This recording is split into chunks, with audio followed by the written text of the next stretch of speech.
आप देख रहे हैं गेम्स ऑफ गद्दी।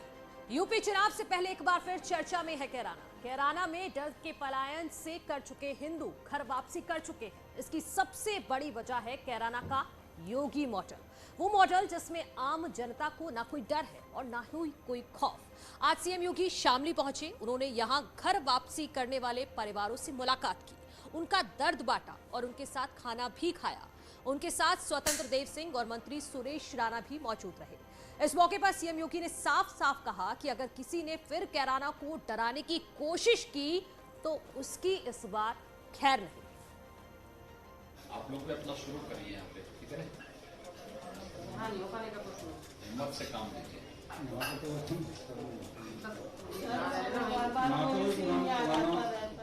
देखिए, पुरानी चीजों को व्यक्ति को ठीक है, घटनाएं दुखद होती है, लेकिन व्यवस्थाएं परिवर्तनशील है। हमेशा दुखद घटना को भुलाना चाहिए और नई चीजों को आगे बढ़ाना चाहिए। मुख्यमंत्री योगी आदित्यनाथ का ये भरोसा, जिसकी जरूरत बरसों पहले से इन परिवारों को थी, लेकिन कैराना का दंश झेल चुके लोगों को पहले किसी सरकार ने ऐसा भरोसा नहीं दिलाया। जब किसी सरकार के मुखिया ने जाकर कहा हो कि हमारी सरकार आपके साथ खड़ी है, आप पुराने दर्द को भूलकर नई शुरुआत करें। चीजें आगे बढ़ेंगी तो एक नया विश्वास जगेगा और उस विश्वास के साथ आगे बढ़ना चाहिए ही जीवन में। हम लोग जब उन चीजों को लेकर के ही करने का प्रयास करेंगे तो फिर नहीं हो सकता। कैराना के दंश का शिकार पीड़ित हिंदू परिवारों को जब सरकार भरोसा दिला रही थी, तब उस सरकार के एक्शन से मिले सुकून को योगी आदित्यनाथ के साथ पीड़ित परिवार साझा करने से खुद को रोक नहीं पाया। उन्होंने बताया कि कैसे सरकार ने आरोपियों पर कार्रवाई की। ईद का दिन कैराना के लिए बहुत खुशी का दिन था जी।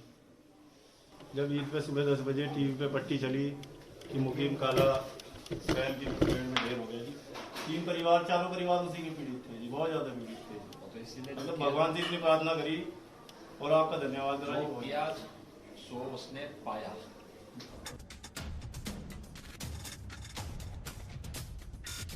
वैसे कैराना की धरती पलायन के लिए बदनाम थी। इन तस्वीरों के दर्द को कौन भूल सकता है। 2017 से पहले पलायन का दंश अक्सर कैराना की धरती से बाहर निकलकर आ जाता था।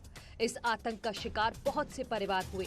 उन परिवारों में से एक परिवार ये भी है जो कैराना की धरती में रहकर दूसरों के आतंक का शिकार हुआ। लेकिन योगी सरकार ने अब उन परिवारों को भरोसा दिलाया है कि हमारी सरकार हर संभव मदद करेगी। समाजवादी पार्टी सरकार के समय जिन परिवारों को क्षति पहुंचाई गई थी, उनके परिवार के सदस्यों की निर्मम हत्या हुई थी। मैंने जिला प्रशासन से इसकी पूरी रिपोर्ट मांगी है। उसमें से बहुत सारे दोषी कार्रवाई उनकी हो चुकी है।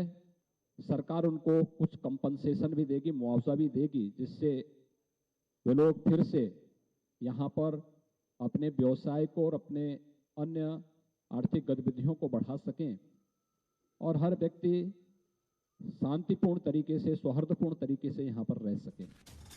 अब जब सरकार ने उन परिवारों की रिपोर्ट मांगी है जिन परिवारों ने कैराना के पुराने दर्द को झेला है, आज उन परिवारों के साथ योगी सरकार खड़ी है।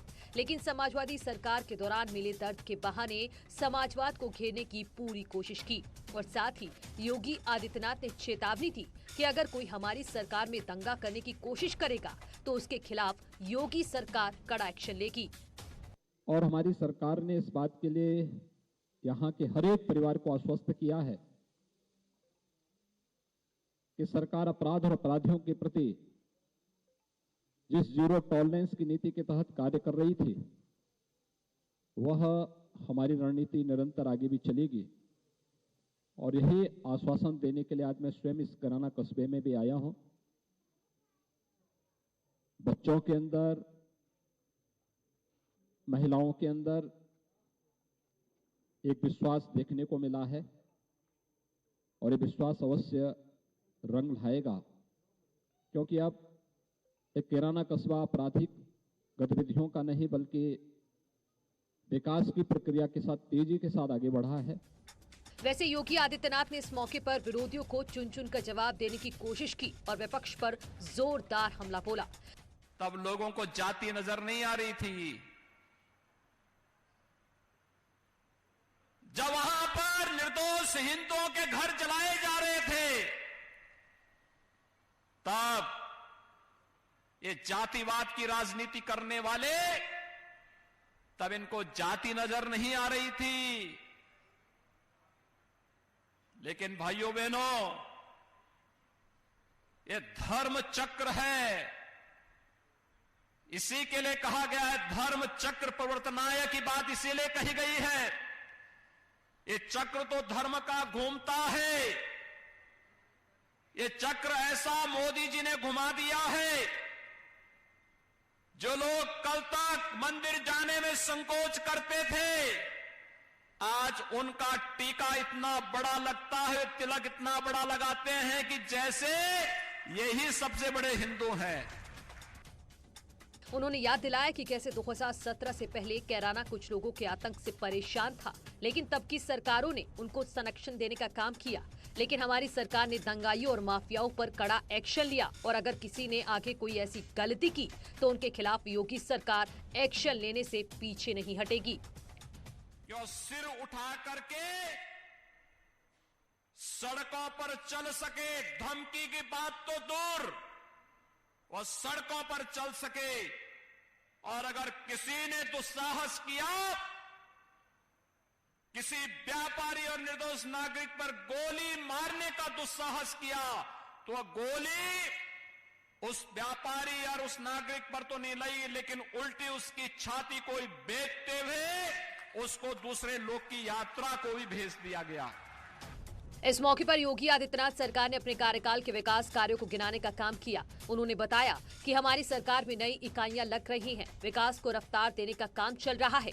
वैसे सरकार विकास के बहाने जनता के बीच जाती तो है, लेकिन पुराने दर्द को उकेर कर एक बार फिर से 2022 का सियासी गुणा गणित सेट करने का काम कर रही है, क्योंकि इसी कैराना ने बीजेपी को पश्चिमी यूपी में अपनी जमीन तैयार करने का मौका दिया। इसीलिए उस कैराना के बहाने एक बार फिर से बीजेपी विधानसभा चुनावों को देखते हुए फिर उकेरने का काम कर रही है। Bureau report, news 18। Yogi Adityanath Kairana में पीएसी कैंपस का उद्घाटन करने पहुंचे। इस मौके पर जब जनता से मुखातिब हुए तो उन्होंने विपक्ष पर चुनकर हमला बोला। आरोप लगाया कि पहले की सरकारें सिर्फ अपने और अपने परिवार के साथ अपनी जाति के लिए काम करती थी, लेकिन बीजेपी सरकार ने सबका साथ, सबका विकास किया है।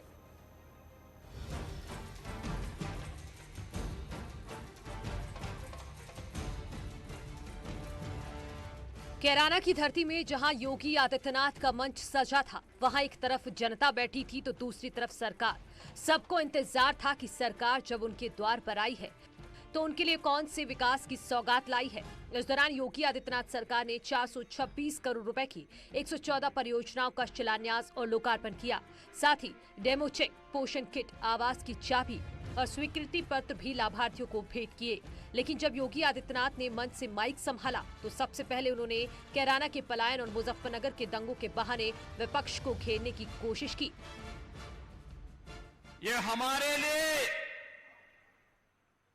राजनीतिक मुद्दा नहीं, बल्कि प्रदेश और देश के आन मान और शान पर आने वाली आंच का मुद्दा रहा है। और हम लोग जब सत्ता में नहीं थे तब भी हम लोग कहते थे कि इस प्रकार की कायराना हरकतों को हम स्वीकार नहीं करेंगे। और सत्ता में आए तो अपराध और अपराधियों के प्रति जीरो टॉलरेंस की नीति के तहत कार्य प्रारंभ हुआ। योगी आदित्यनाथ ने बताया कि यूपी सरकार ने पश्चिमी यूपी की तस्वीर बदलने की कोशिश की है। केंद्र और राज्य सरकार मिलकर विकास को हवा देने का काम कर रही है। जिन परिवारों से आज मुख्यमंत्री योगी आदित्यनाथ ने कैराना में उनके घर जाकर मुलाकात की, उन परिवारों तक न्यूज़ 18 सबसे पहले पहुंचा है। उनमें से एक परिवार विजय मित्तल का है, जिनसे न्यूज़ 18 ने खास बातचीत की है। उत्तर प्रदेश के कैराना में आज मुख्यमंत्री योगी आदित्यनाथ पहुंचे और सबसे पहले वो उन लोगों से मिले जिन्होंने 2016 या फिर उससे पहले पलायन किया था और अब अपने गृह नगर, अपने गृह कस्बे आ चुके हैं। मुख्यमंत्री योगी आदित्यनाथ विजय मित्तल जी से मिले, मुलाक अंसारी जी से मिले और वरुण सिंघल जी से मिले। हमारे साथ विजय मित्तल जी मौजूद हैं जिनके परिवार से खुद उत्तर प्रदेश के मुखिया योगी आदित्यनाथ मिले हैं। विजय जी, स्वागत है आपका न्यूज़ 18 पर। क्या कहेंगे, आज मुख्यमंत्री जी मिलने आए, आप लोग कब यहाँ से गए थे, कब यहाँ पर वापस आए, और आज जब मुख्यमंत्री जी से आपकी मुलाकात हुई है तो उन्होंने क्या कहा है? आर्थिक सहायता की भी बात कही है मुख्यमंत्री जी? माननीय योगी जी आए, बहुत ही अच्छा लगा, अभिवादन हुआ, बच्चों को उपहार दिए, अपने पास बैठा के उनके सिर पे आशीर्वाद दिया, अभिवादन किया। बहुत ही अच्छा लगा। एक इतना बड़ा देश प्रदेश का मुखिया हम लोगों के घर पे दुख दर्द बांटने के लिए आए। इससे और मेरे लिए सम्मान की बात और क्या हो सकती है। और वक्त हो गया एक छोटे से ब्रेक का, जल्द लौट रहे हैं, कहीं मत जाइए।